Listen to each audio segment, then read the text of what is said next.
Right, so I'm going to share my screen. Today we are talking about EdTPA Task 2, and these are the instruction rubrics. So you'll know that the EdTPA is divided into 3 tasks and 4 tasks for elementary students.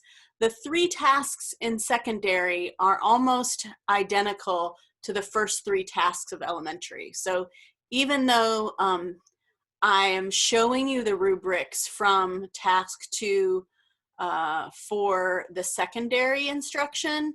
This is the same, there are the same prompts in the commentary for the elementary.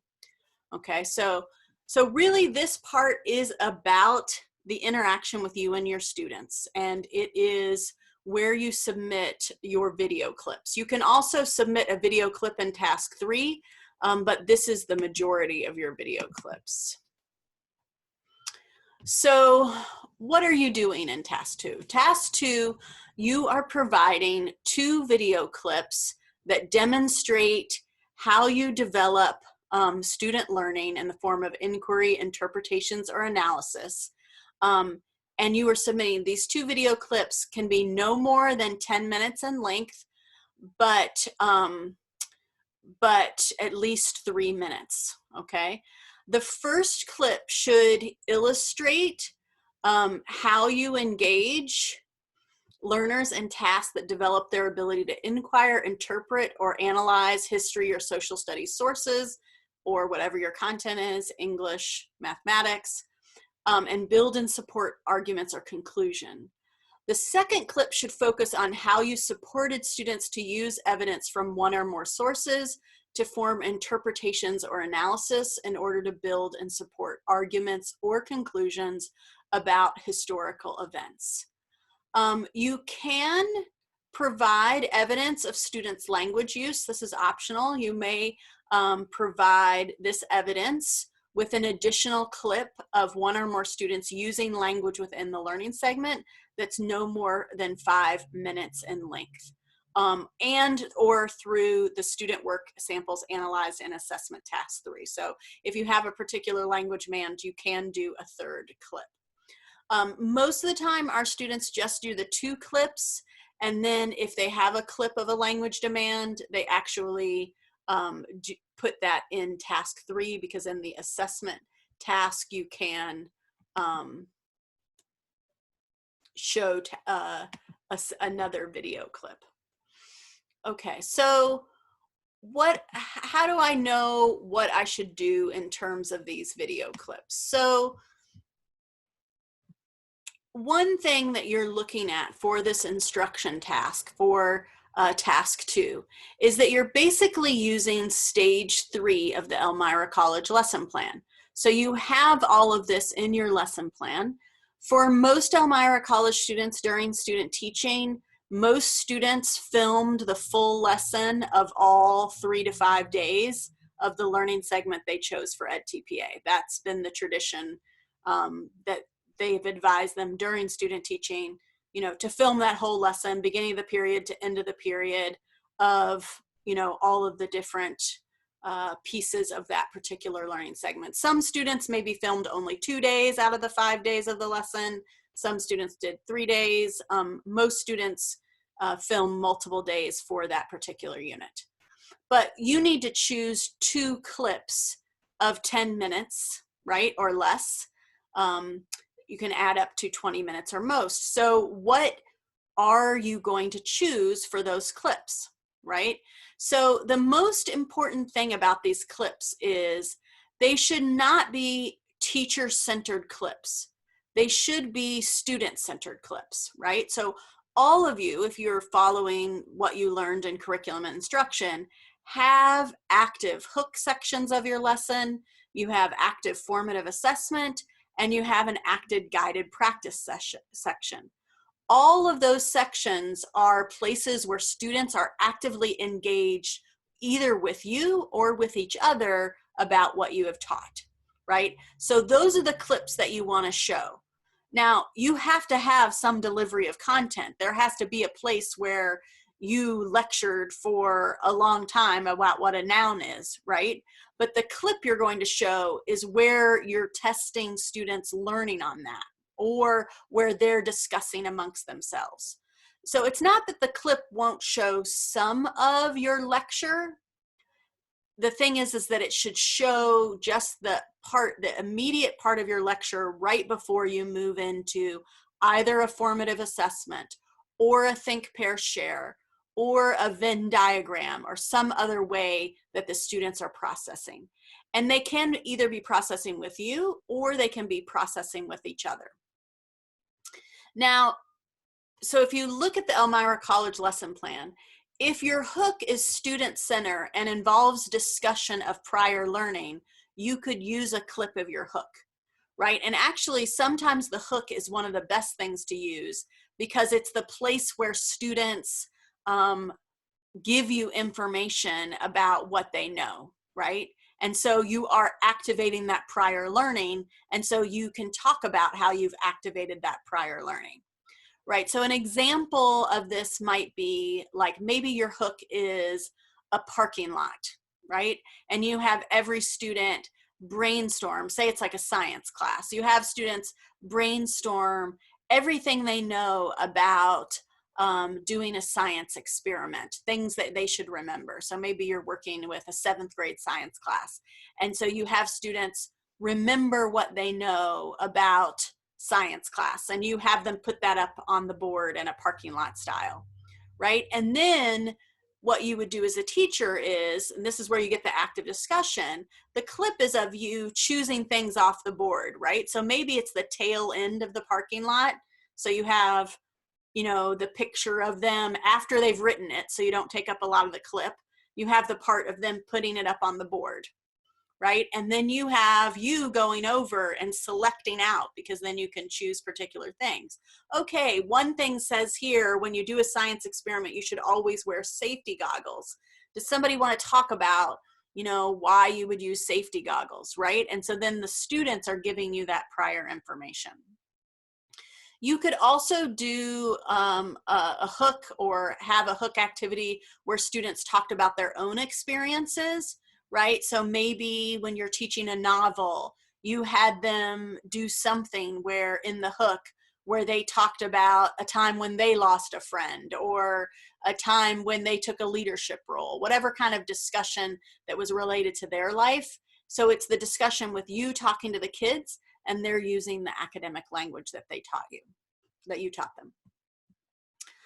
This delivery of content, this is usually not where you're getting your video clip from.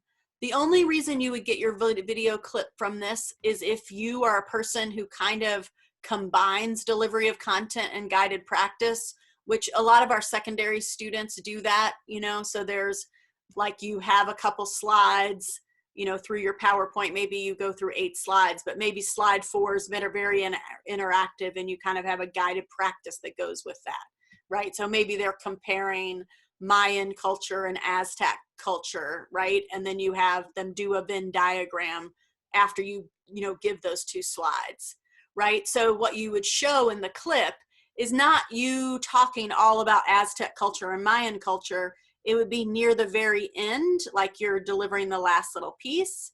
And so then you're saying, okay, I'd like you to work with your seat partner to fill out the Venn diagram. You know, what do these 2 cultures have in common? What are different about these cultures? And discuss it with your neighbor, right? And then you want to have the discussion where you ask them what they put in each part of the Venn diagram and why. So it's really you soliciting that information from the students. So the video clips are the discussion part. So guided practice, that happens in guided practice. It might be embedded in delivery of content, or it might come after the lecture. The other place that you could choose a video clip might be in independent practice. If you have students work on their own, but you do have a video where you're kind of talking to a student in particular about their learning, right? So if you're having a discussion and that clip includes you talking to at least 4 people. So the video requirements say that there has to be at least 4 people. It can't just be a 10-minute clip of you talking to one person, but it can be a group setting where you're checking in with multiple people, and maybe you're having a 1-minute conversation with this person, but the rules say you need at least 4 students that you're working with. Okay, questions about those so far? Okay. So that's what clips you choose. It's not the lecture part, it's the process part that you choose for the clip. This also could be an activity, right? So a lot of times our guided practices are our activities, and those activities involve a lot of discussion where students are kind of processing the information.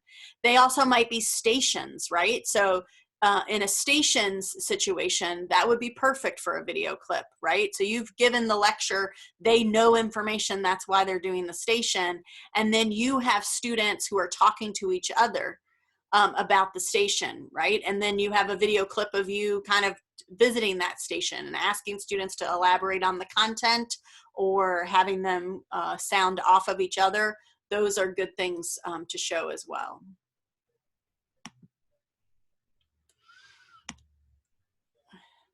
So you can also think about, like, if sometimes when students are getting nervous, like, did I videotape the right thing? The other thing that you might want to do is go through, I mean, if you videotaped your whole lesson, right? There's no way you taught for 45 minutes and did not have a formative assessment, because formative assessment, that's all we talk about is formative assessment, right? So you have a place where you've checked into students, where they've talked about their learning, right? So maybe it's an art lesson, right? And you taught students how to draw a particular thing, right? Your video clip is not the part where you're teaching them to draw the particular thing. Your video clip is when they're at the end of the class, right? And they're discussing what they drew, right? So they say, okay, I drew a flower and I made my petals this many colors because of this, right? And you ask them a question about it, right?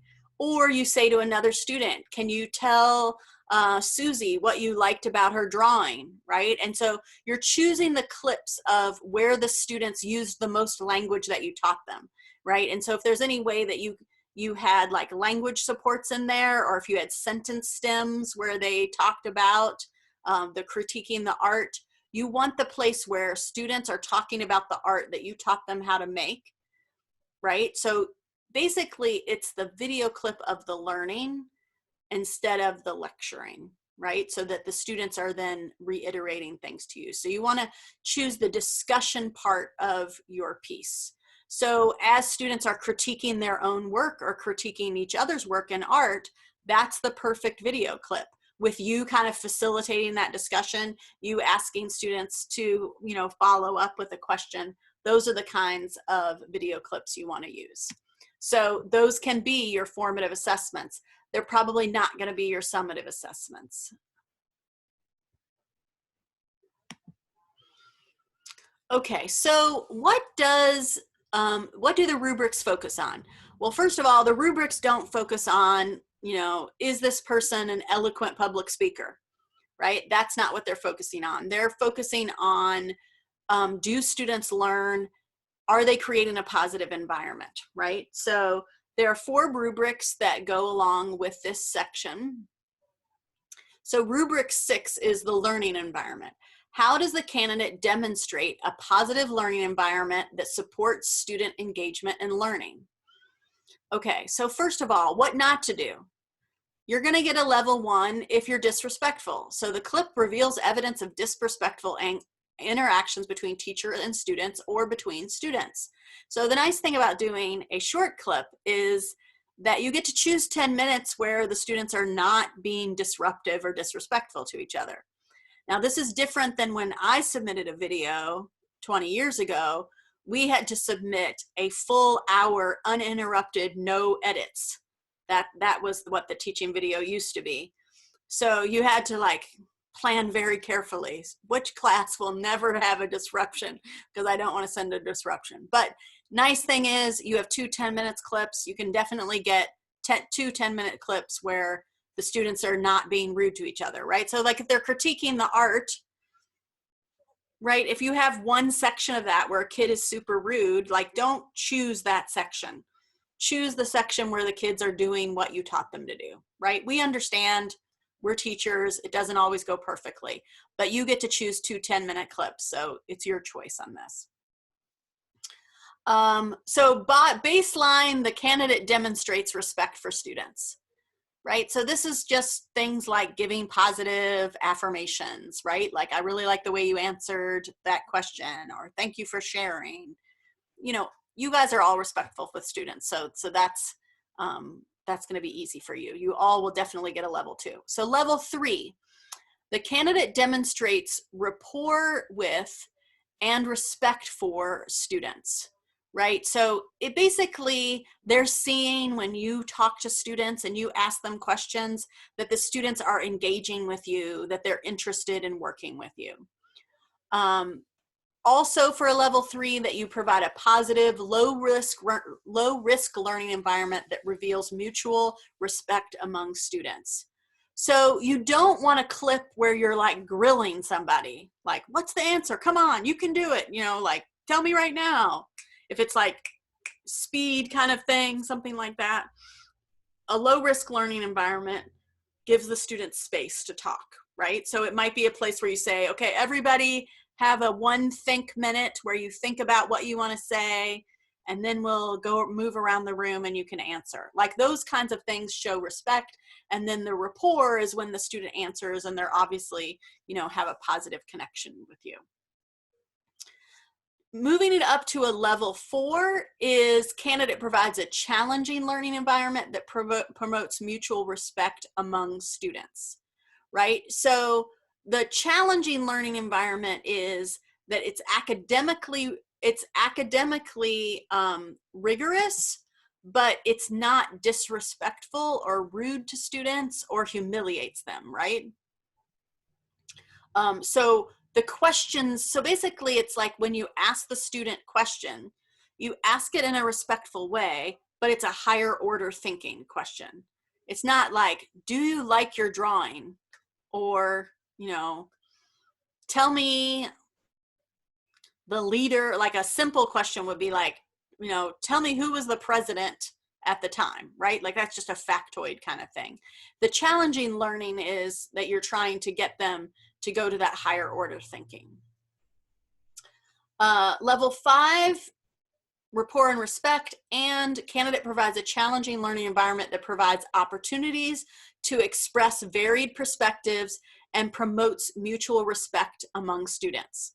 So like a great clip would be any time that you discussed a book, or you discussed a social issue, or you discussed an art piece, or you discussed anything where the question was divergent and students came up with different ideas, right? So we're talking about Lord of the Flies. Like, I think Simon is the character that's the most, you know, most person to respect, or the hero of the story. And then somebody else says, well, I think Piggy is the hero of the story because he did this, right? And so it's that interaction where students are giving different answers, but you as the teacher are saying, you know, isn't it great that people can look at the story in 2 different ways, that there could possibly be 2 heroes of the story depending upon your particular perspective. So any place where there are varied perspectives, right? So anytime you have students talking about like art or something like that, obviously varied perspectives, right? Because people can have different opinions, but social issues, people's reflection about what's in a novel, all of those things are good for promoting a positive learning environment.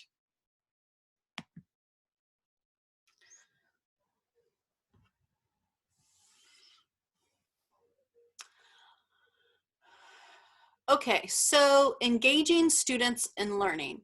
How does the candidate actively engage students in inquiry, interpretation, or analysis of history, social studies sources, or accounts, and in building arguments or conclusions, right? So rubric 7, whatever your field is, the question is specifically to how do you actively engage your students in whatever your field does, right? Like interpretation of novels, interpretation of history, social studies? How does the candidate actively engage students in critique of art, right? Like all the different ways that the learning is connected to your content, right? So level 1 and 2 is that they are superficial learning tasks, or they're not related to the learning goals, those kinds of things, right? So you want to make sure, like, is this a lesson about my central focus? And if you start to see, like, okay, when I look through all of this, I notice that my 2 10-minute clips are maybe not as directly aligned with my central focus as I want. Well, what are you going to do? Well, it's easier to change your central focus than it is to change your video clips, because your video clips already exist and you're not in that classroom anymore, right? But they've never seen your central focus. You can rewrite your lessons around the central focus that's more prominent in your video clips, as long as that is also prominent in your assessments, right? So you don't want to choose a central focus that you don't have any assessments for, but hopefully there are kind of multiple threads, and sometimes you can take it in different directions, but you want to just go back to your central focus and say, okay, do I want to edit this central focus in a way? I mean, I might want to slant it to the left or slant it to the right so it pertains more to my video clips, right? So you might have, for example, oh, my central focus was really about, one particular thing, but there was this subtopic that was super important and it shows up on the assessment. There are multiple questions about it, and that's what my video clips are about. So then you're going to kind of make the subtopic the main topic, right? And focus that.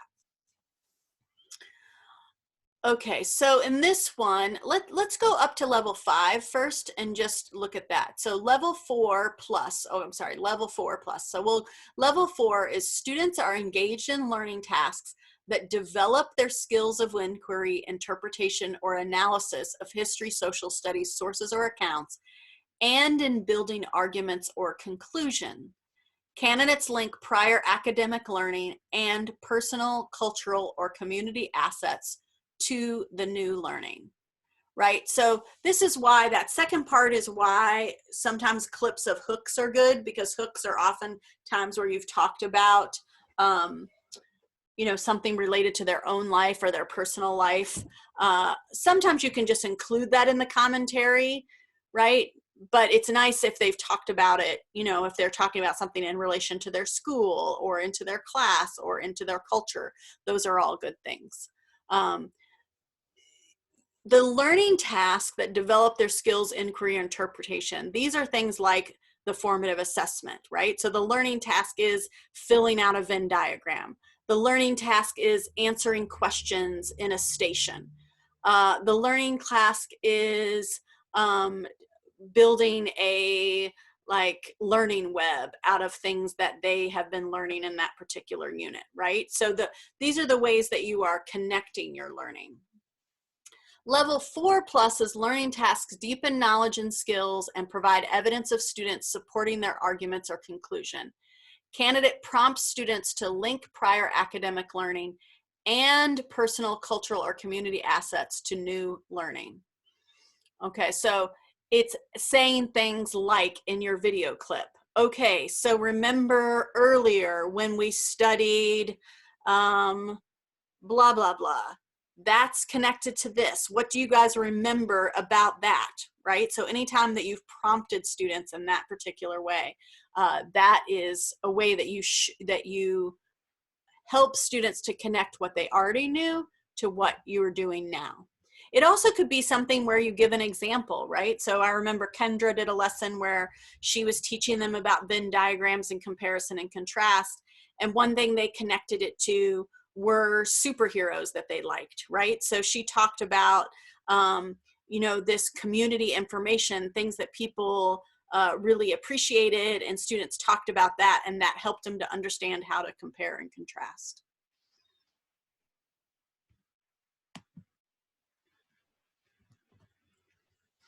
Okay, deepening student learning. How does the candidate elicit student responses to promote their ability to inquire about, interpret, or analyze history, social studies sources, and to build and support arguments or conclusions, right? So basically, this is you asking follow-up questions, right? So how did you ask follow-up questions? Candidate elicits and builds on student responses to develop interpretations or analysis of history, or to build and support arguments or conclusions, right? So,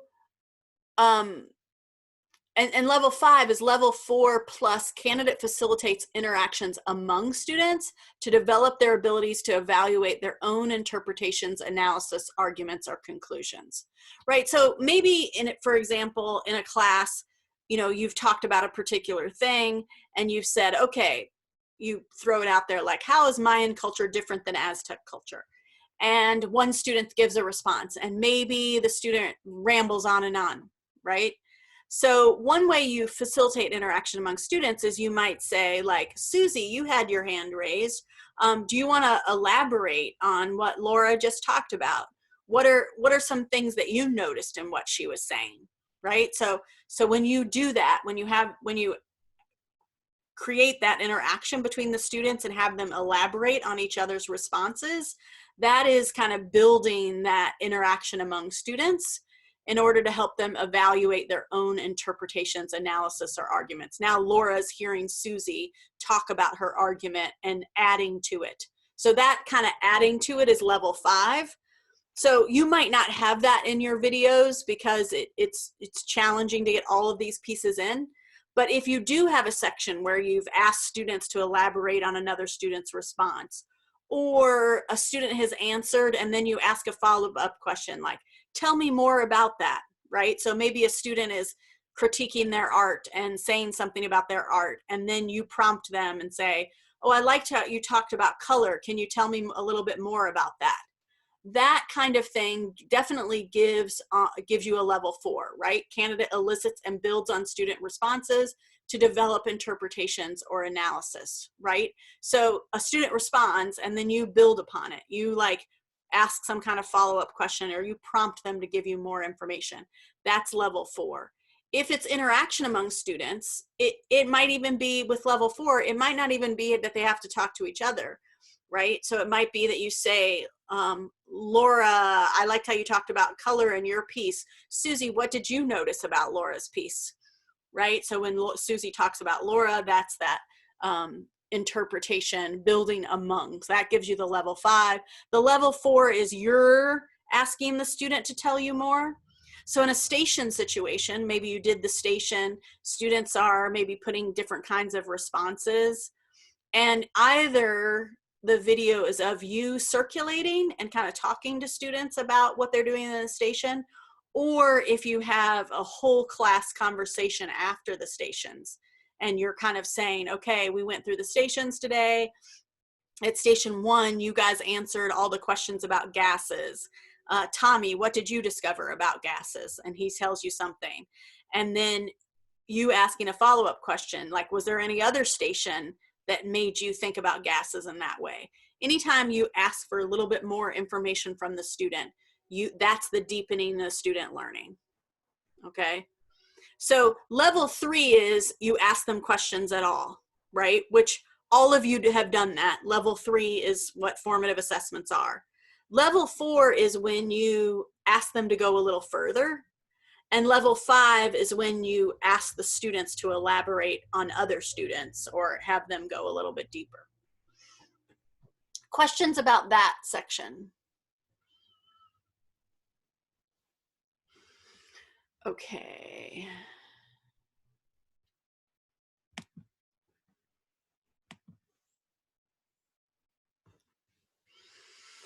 Okay, rubric 9 is subject-specific pedagogy. How does the candidate support students in using evidence from sources as they interpret or analysis and build support arguments or conclusions, right? So, I mean, if I were doing social studies, I would probably, you know, do something where I did some kind of primary source activity. I think that would be like the easier thing for social studies, right?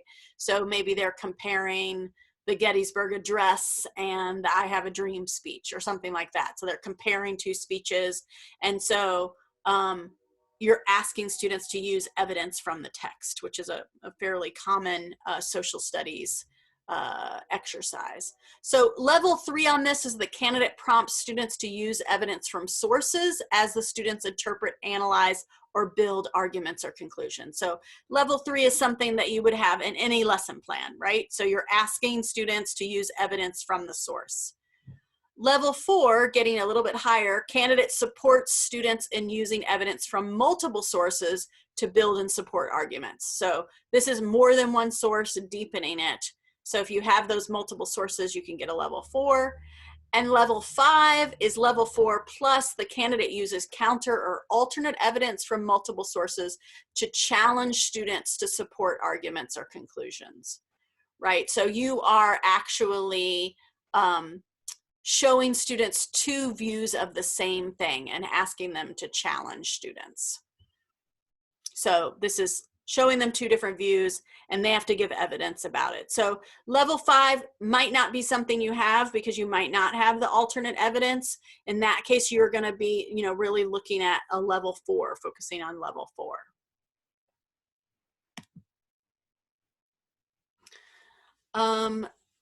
Last rubric, rubric 10, analyzing teaching effectiveness. How does the candidate use evidence to evaluate and change teaching practice to meet students' varied learning needs, right? So this is thinking about differentiation. So level 3, candidate proposes changes that address students' collective learning needs related to the central focus. Level 4, you propose changes that address individual and collective learning needs related to the central focus, and you make connections to research and theory. And level 5 is level 4 plus candidate justifies changes using principles from research and or theory. This is a rubric that you should be able to get a 5 on, okay? Because all of you in the Elmira College lesson plan, you have all created differentiation strategies. In your classes, you have been given multiple sources to justify your differentiation strategies. So you want to use research and theory to talk about it.